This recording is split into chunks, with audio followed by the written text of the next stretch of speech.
big announcement. It's a big announcement. It And is. It's Andy has very big. entrusted me to do this the right way, which Yeah. he's already regretting at this exact moment because he screwed No, it up. But no. yeah, as he's trying to edit this. He But tells me so he's led, and that's important. So he is led. I am led myself. that's That good. is true, and I know that you are Yes, I am. a believer, and that is tremendous. I love it, and we're all doing a bunch of good things, and you're doing a bunch of good things, Thank you. and about to do an even bigger thing because the big announcement is that Rachel Rakovan, you know her? It's you. That's me. It's you. New show on Trucking Tower and Green Path, weekly show called Supply Chain Innovators, right? Yes, And absolutely. tell us about that show. What is that show going to be? Basically, what's going to happen is I'm going to be interviewing a lot of different people. So that's going to be executives in the supply chain area. We're going to be talking about, their past, present, future, how it is that they've gotten around, excuse me, a lot of pain points, issues that they're dealing with, and what it is that they're doing to change the industry, and how it is that they can help people, help their businesses with saving money, saving time, reducing their fuel consumption, and having fewer repairs on their fleets. Yeah, absolutely. The cyber fuels is tremendous stuff, and Yeah. that's why I'm involved with Andy. We got involved together through FreightWaves. So I was one of the original founding members of FreightWaves, I saw and that. so on a podcast he was on, and we were talking about different things, and we did a music collaboration, et cetera. But we started talking about my involvement with Ocean Plastic Technologies and what we were doing in South Africa, cleaning the environment and making really creating jobs through zero down entrepreneurs, zero money down entrepreneurs, and cleaning up the environment and uplifting lives, and working to try and raise money for his and his wife's efforts in Christian schools and so on and so forth in Africa and other places. And that's how we started working together, and just the vision of industry and business actually making a positive impact on the environment, educating the future stewards of our planet, and producing wealth for those industries all at the same time. It was just tremendous, right? I mean, Yeah. that's how I see it. Did Andy tell you anything about my initiatives in Africa that I've? No, but we're going to talk about Oh, those. okay. We want to hear about your background, because what I was going to ask you is this: who are you, and why do I care who you are? You like Nice that's my question. subtle interview. That's my Oh, no, subtle I love it. I interview. love it. Yeah, Yes. I could No, do my no Larry pressure. King. No There's pressure. a rat. So I'm an environmental scientist, and I've worked in energy and technology and waste and recycling for about the past decade. I ran my own environmental nonprofit for a few years there, and I rehab water wells in Africa through fundraising, events that I create either online or in person. I've been doing that for several years. I've brought clean water to 4,000 people in Burkina Faso so far, working with the Georgia Badil Foundation. I also build community gardens, and I secure funding for gardening, and also I've been working with the Pittsburgh Food Policy Council. So we've been able to secure over $3 million of the city budget for agricultural purposes, food sovereignty, food distribution access. And I also raise money for the food banks. Food is very important to me. It's one of the reasons that I believe I won the Mrs. Agriculture America title in May of 2023. And Wait. You won the Mrs. Agricultural Mrs. title? Agriculture America. Yeah, I brought my sash. I You have a sash. have a crown too. Yeah. That is Yeah, I didn't awesome. want to wear it because I thought it might be corny, but I just thought I'd show it to you. No, Um, I want a sash. I want a sash. Andy, I'll if get you're you listening, a Andy, sustainable initiatives like yeah, Master Andy, I sash. want a sash. He calls me a podcast extraordinaire. I want that, Mister Podcast Extraordinaire. I want a sash. Yeah, I'll get everybody a sash. I'll have my designers Ah, make you guys sashes. You one. get a sash. You get a You get a sash. sash. Everybody gets a You get sash. a sash. Yeah, yeah. No, but that's something that I've been doing, for a long time, is helping women to develop their own pageant and platforms in different communities, and a lot of them are environmentally related across the United States and even across the world. So I train, students in Mrs. World, Mrs. America, all different systems. But I've been Oh doing wow. that for a long time, and I've won 16 titles myself, and I can't even tell you how many titles that I've helped other women to win. And you're in a hotel room right now because you're nominated for an award. Tell us about that right now. Because Sure. you tell So, them all kinds of things you did in the past, what you're trying to do right now, but people are yeah. wondering why I have this nice rectangular view of me and you're like this Yeah.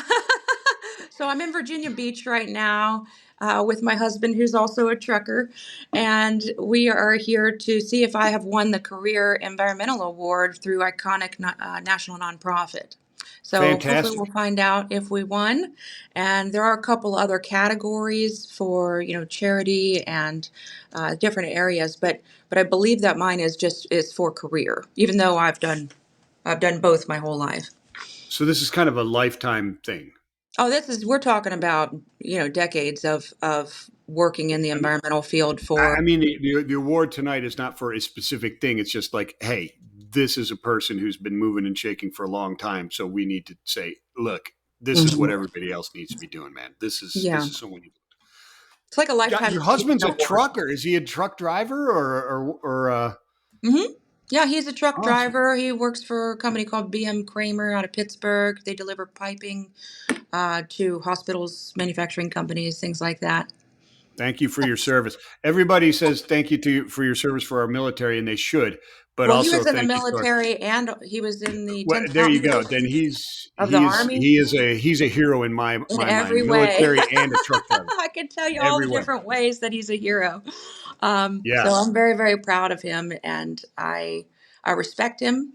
And sometimes, people say their wives don't respect him very much, but I actually really respect my husband for everything he's done for our country. The way that he advocates for children, he advocates for, just living a free life here in America, appreciating all the resources that we have, and protecting them. He's Christian. He's everything that I had prayed for many years. So we there prayed you for each go. other for several years, and we finally found each other, and it was a blessing. That is awesome. That is awesome.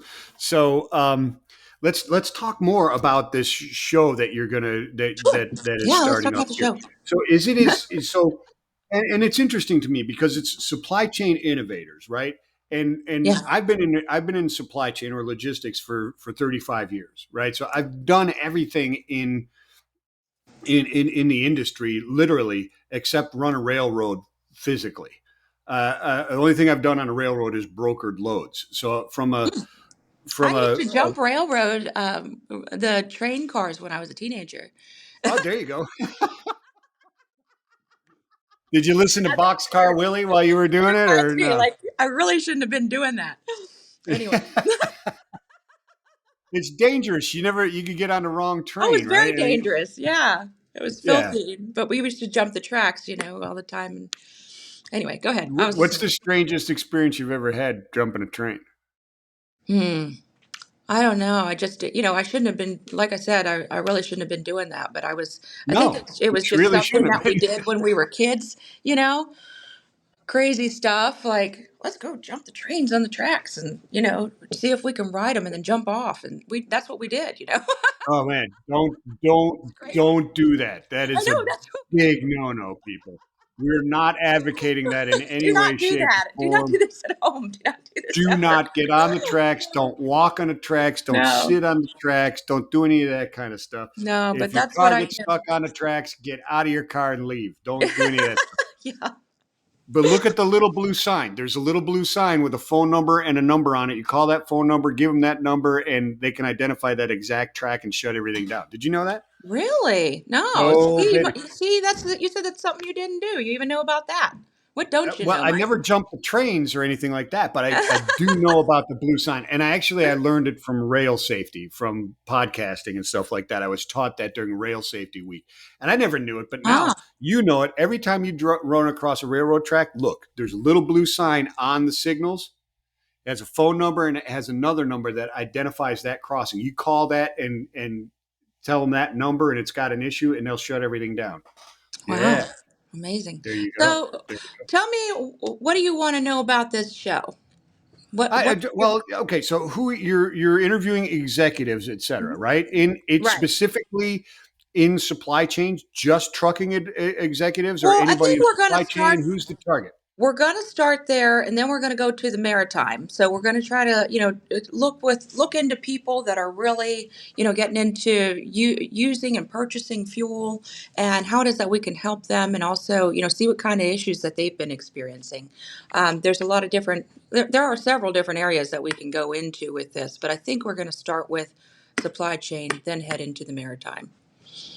Yeah. So, well, I mean, they're both part of supply chain, right? But you're going to start with surface transportation. So the trucking specifically. Executives at first, Okay. the Yeah. C-suite executives, and then we'll go into the maritime. Yeah. No, that's tremendous. I got involved with Andy, and I got involved with sustainability because, in my mind, logistics, and this may sound bad at first, but you get what I'm talking about. Logistics and supply chains Hmm. are the cause of and the solution to our sustainability in the environmental sense Absolutely. issues. And Yes. and they really are. And not Mhm. that they were nefariously caused all these issues, but No. the proliferation of really efficient, I mean, we all know how fragile they are, but the efficiencies are much better than they were 100 years ago, right? Is what I'm talking about. This Hmm. development allowed us to really move goods really easy and get rid of them and move them and all this kind of stuff, and created this really expectation that everything is just awesome. You can have it in 2 seconds and you can get rid of whatever you don't want to and dispose of it really easy. And all those luxuries, I'll say, caused a lot of these issues, right? And now we've got to untangle some of those because they're very linear in their construction, and we've got to get to the circularity of it. And that's where I see that the big solution in sustainability, as we call it now, as we use it for environmental sustainability, and really it's Right. only because what we're doing now isn't sustainable. That's why we talk about it in that way, right? Hmm. Sustainability really has nothing to do with environment if you break down the word, right? But we're using it in that sense now. But Yeah, it's just minding the thresholds so that we don't yeah, exceed these are the capacity of solutions. the The supply. solutions Yeah. are in supply chain and logistics. Yes, they are. Yes. They And are. also the other thing is that some of these people are not trained in a lot of these areas. See, I aspired and received many different certifications in addition to my master's, like Resource Conservation and Recovery Act, and I have one in green business and sustainability, and another in energy and technology. And I think that it really is important to understand all of these moving parts. And whenever you have people that are put into positions, they want to do well, but they don't know what to do, and that's where we guide them through these shows. We're going to give them the answers on, what are the current trends, what are the current problems that we're facing, and how is it that we're going to be able to avoid those pitfalls by learning from other people's experiences and providing them with solutions. Yeah, I mean, it's that information and intelligence sharing and evangelizing what's going on, right? Yes. That is what is there. I agree with you 100%. That's why I got into podcasting as well. Is there's so many misconceptions out there that you have to give voice to those executives, those decision makers, so that they understand where their own pitfalls are and others can learn from their mistakes or from their successes and really get that collaboration. I see the podcasting and what you're going to do here, which is tremendous, as this it's this repository of information and wealth that people can go to, right? Right. And just say, Absolutely. okay, these guys had that problem. I'm having this problem. Rachel talked to this guy. Look at this episode here. They talked about this Hmm. specific problem. Let's go there and extract some of that information and apply it to this issue. Maybe it's a solution to our problems, right? That's how Yes, I and see then it. also they can talk to, either myself or talk to you or talk to Andy. I mean, they've got decades of experience at their fingertips, and they're all complementary. It's a complementary service to do these analyses for these companies, and that's what we're going to do is we're going to give them solutions. Whether they want to pursue them, that's up to them. But at least they Yeah. know whether they're doing the right thing. Yeah, or yeah, absolutely. And I've had many a time where I've been on a show and I've researched something and I've talked to people and I'm spouting, hey, this should be done and this should be done. And people call me or come on the next show and say, hey, listen, there's other information than what you were talking about. And we have that discussion to Hmm. kind of dispel some hype or myths that people just believe. There's a lot of And those. there's a lot of those. And you would, you know, the We interesting could thing, start Rachel, with the fact that I think they amen. think that Now, every environmentalist is a liberal, and that's not true. So oh, I have to break that myth because I'm severely into sustainability because I grew up in a toxic waste donut and lost a bunch of my friends and family members to cancer and from emissions. So that's why I'm into sustainability. I'm not, I'm not a socialist though. So I'm actually pretty far right wing, but I still believe in sustainability. And that's one of the biggest myths that I see today is that people assume that you're with the Green Party because you want a healthy environment or you want people to live healthy yeah. lives. Right. Yeah. They think that that sash you have is actually shackles that you can chain yourself to a bulldozer like Greta Thunberg, right? Oh my gosh, I could tell you all the different stereotypes about pageant queens. They think we're uneducated. They think that we're fickle and we're all into physical presentation and that we only care about image. And really, the most important thing is what we're doing in our communities. What are we doing to change the problems that we face in our communities and that we experience? I have friends that advocate for veterans, friends that advocate for heart health, friends that advocate for all different types of really important causes. And I'm the Green Queen. Okay. I like it. You're the green queen. That's There me. you go. Rachel Rakovan, I dub thee the green queen from from here forth. Ignited. I love it. Thank you. Heretofore, you are the green queen. I Thank absolutely you. love it. And but it's interesting that you say that because talking about people, everybody thinks if you're you're promoting sustainability or you're evangelizing and all this kind of stuff that you are this tree hugger. You're out there. All you eat are grape nuts and banned plastic I and like all this other kind of stuff. cheeseburgers, wagyu Yes, steak. yeah, all that stuff. Yeah, exactly. And it goes further than that. There's so many executives out there and so many business people out there that think that if you go as the sustainable route in your business or try to, that it's just a revenue suck. It just kills Yeah. your It's bottom actually the line opposite. in your production. And it's Total opposite. absolutely the exact opposite, right? Right. And that's, that's if you don't know much about sustainability too, because they think, oh, well, I'm going to have to install all these things or I'm going to have to pay extra people. And really what we're doing is we're saving people time, saving them money, through different types of services. I've been doing, like I said, energy, technology, waste, recycling, ESG proposals for years now. And everything that I've been doing has been saving people money and causing them less work and less time and less investment. They're actually increasing their profit margins. I mean, it's ridiculous. With the miles per gallon, we're able to help companies through trucking towers. They're going to increase their miles per gallon by over 26%. They're going to be able to, have a free net savings analysis in order to see if they can do that. And there's also a money back guarantee with this. So the money back guarantee is, between 10 to 23% net cost savings on fuel. And if you're not going to at least get 10%, get at least a 10% fuel economy, then we'll give you your money back for the Yeah, installation. exactly. That's the Yeah, test. That's the the money additive. back test guarantee, 10%. Yeah, And here's yeah, the thing. at least Me and Andy 10% and I talk about guaranteed. this too. Andy and I talk about this all the time too. I think people are scared of that because it's a sucker bet. We're going to win that bet every time. And that's why you should and that's It's a really why you should take no-brainer. the It's a total it is, and no-brainer. that's really why Yeah, you should take the test because right, don't take it unless you're serious about saving money right, and reducing maintenance and reducing your fuel spend. And by right, the way, those 10 to 23% net savings, that doesn't even include the ancillary stuff, the maintenance reduction, right. the DEF, right? The diesel Right. exhaust fuel and all that DEF kind of is stuff. Not even included. 28.2% Yes. reduction. So Yeah. if you're going to have a 28% reduction in the DEF, I mean that's fewer diesel particulates that are going into the air. We're reducing emissions Yes. astronomically. And if you look at, let's say you got 50 engines, just think about your environmental impact that you are having as a company and what you've done for the people of that community.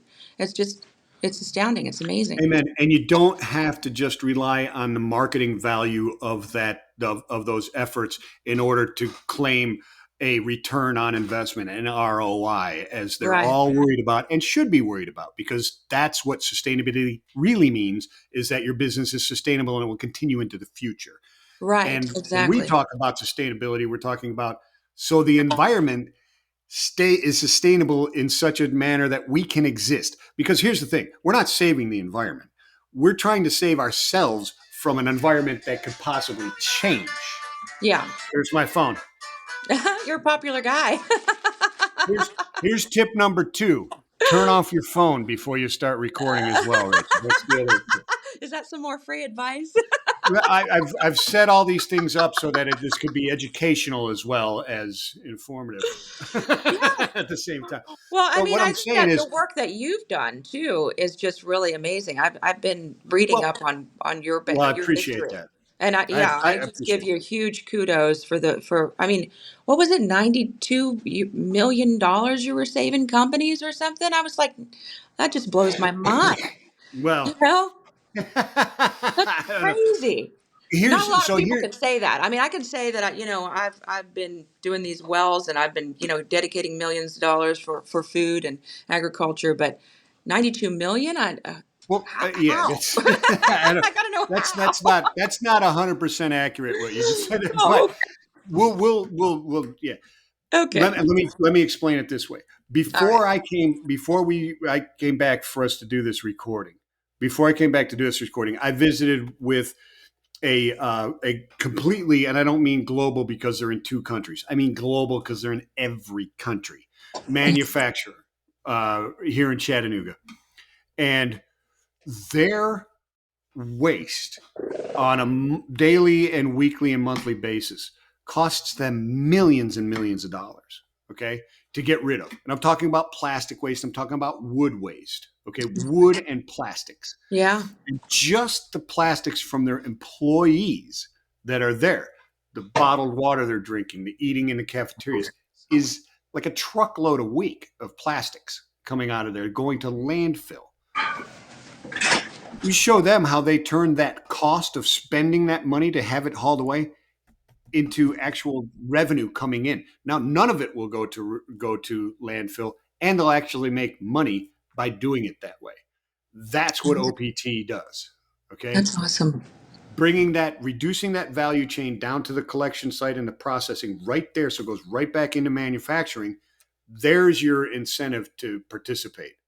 So Digital wealth. you're not taking any of you're basically like you're not a sorting facility or anything. No, You're no, no. not at all. Not at all. Micro recycling plants.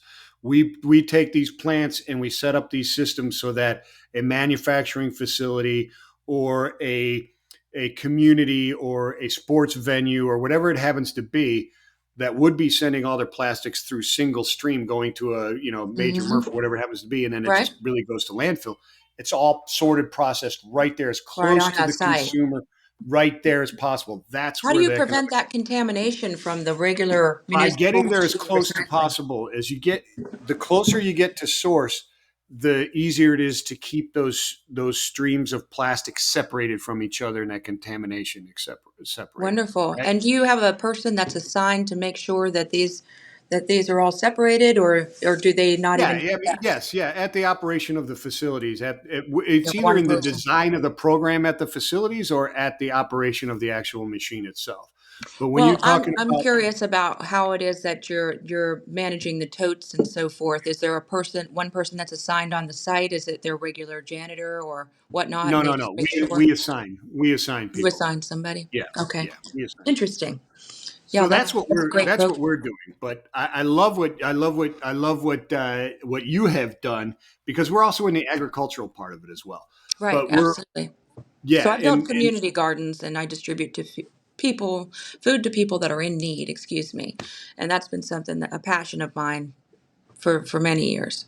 Oh, okay, great. So in the agricultural space, you know as well as I do, millions of tons of plastics used in agriculture, and Agricultural waste is the worst and the highest amount of waste that there is in the yes, United States. And also, I mean, I could go into genetically modified foods, and really, my platform is based off of, okay, we're being taken advantage of by commercial industries that have taken over our food supply and genetically modified everything that we eat. And so, because of that, we've become sick, and now we are customers of the pharmaceutical industry.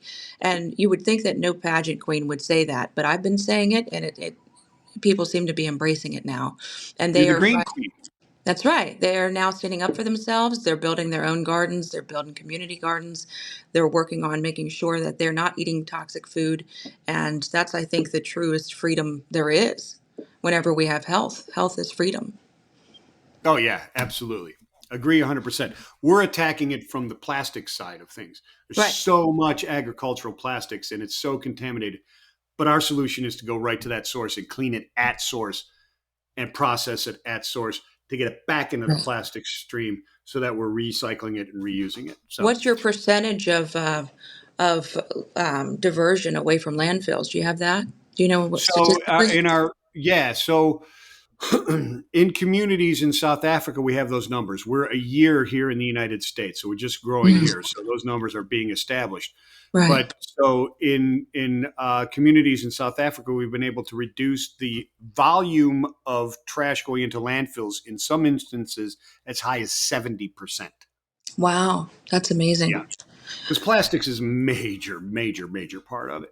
And you can Of do this nationwide, or where can you do this at? Is globally, there certain? Okay. globally, anywhere Wow, you want to do it, anywhere that's you want to do amazing. it. Yeah, Yeah. it's pretty cool. Pretty So cool. you put in toters, or what do you put in? What are your containers? Are they can't be roll offs? I'm guessing. They Uh, are what we're yeah. It's a full recycling plant that fits in a 20-foot ocean container. wow. It Amazing. shreds, washes, completely processes. So you have waste plastics going in one side, you've got flakes or rolled pellets ready for manufacturing coming out the other end. I have never heard of such a thing. And That's what's because the it's never been done before. what's crazy is that I do a lot of research on this stuff. I've been working in waste and recycling, development for the past 3 years, so I would know. Yeah, so we've been doing it in South Africa in Africa and other places for about 6 years, and we've been in the U.S. for about a year, and we're right now making some really good, strong headway with some people.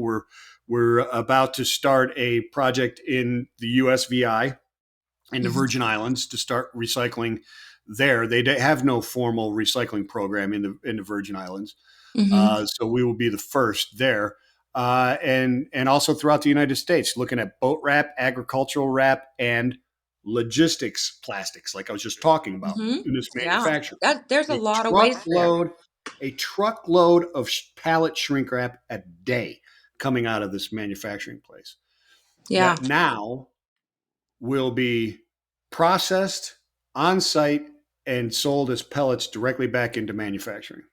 And so what kind of emissions are you creating from Zero. single you're creating 0? Yeah. It's all Okay. mechanically You know processed. what? I'm gonna have to read these blueprints on this. It's crazy. No, it's all Like, it's I'm all not wrapping mechanically my head processed. around it. It's all mechanically processed. We're not melting down any of the plastics at all or any of that kind of stuff. We're Okay. cold rolling them after the wash and process. Triple filtrated, self-contained, self-reticulating water Byproduct? systems. Any byproduct or Byproduct is water that is suitable for irrigation, and really? yeah, and then you have the whatever the contamination might be from the source. In most cases, it's just like it might be dirt from the ground or something like that, or biomass in some form. Mm. In most cases, and in those cases, that sludge is also everything is tested so that it either goes as irrigation or can be put back into the environment because it's clean, or it goes to wastewater treatment like a Circon Environmental or somebody like that that does Mm-hmm. the oil separation to clean the water, et cetera, whatever it happens to be. But Mm-hmm. there's nothing going back into the environment that is it. There's no VOCs or anything like that. We're not heating any of the plastics or doing anything like that. Wow. Well, Yeah. congratulations to you because I think that that's amazing technology. Well, Amazing. that's awesome stuff, and congratulations to you. I Thank hope you. you are win your nomination tonight, and I hope then I do too. and just let them know. I And mean, even if listen. I don't, I'm here in Virginia Beach and I'm going to go axe throwing tomorrow. So, Oh, nice. and go karts. We are going to do go karts and axe You're going to throwing. throw axes at environmentalists, or no, at capitalists that are polluting the environment, right? Because you're the green queen, No, no, I and try you're to, you're a that's crazy what I'm liberal. here. And this is what I really learned when I was younger in my undergrad. Uh, the reason that I'm here is not to work against them, it's to show them how to do better, you know? Amen. So Amen. we're here to work together on this. Yeah, that's the way we look at it. We're not here to disrupt, we're here to No. enable. There are Yeah. missing Collaborate. pieces in the infrastructure right now, and we're solving those pieces. And that's what I love about Trucking Tower, Cyber Fuels, Green Path, and what you Yeah. and I now as a team are going after is you can actually improve your bottom line and make your company more Yeah. sustainable from an economic and business standpoint and Hmm. an environmental standpoint Right. and improve everything. And I really don't want this to be lost on people. The savings, 10 to 23%, and the 10% or better or your money back guarantee on your test, it is 100% net savings after the cost of our product on fuel savings. Yes. We're not adding in, oh, well, you should be able to realize this in and save downtime because of maintenance reduction and stuff. I All that mean, stuff is icing on the cake after yeah. this. Do you Great to have meet you. anything else you want to tell your future adoring public? Yeah, I mean, tune in for the show. It's going to be called Supply Chain Innovators. I'm your vice president podcast hosting. Vote for me. Um, come check I it love it. out. You know, you'll learn a lot of cool stuff, and you know, at least if anything else, see if you can apply it to your own business, and you know, we'll be able to see what we can do to try to help these businesses in a lot of Excellent different. stuff. Look, really looking forward to working with you and seeing the great things that we're going to do together and you're going to do on this show. Everybody, I'm Michael Vincent. She's Rachel Rakovan, not Rakavan. LaCroix. Rakovan. Rakavan. Rachel Rakovan, Yeah. and she's super cool. And the show is Yes. Supply Chain Innovators. So, hey, Me reach too. out if you want to be on the show and or just watch it and learn Yeah. and let's all get sustainable together, man. And we can make money doing it. Right on. I Right like on. it. Peace and love, everybody.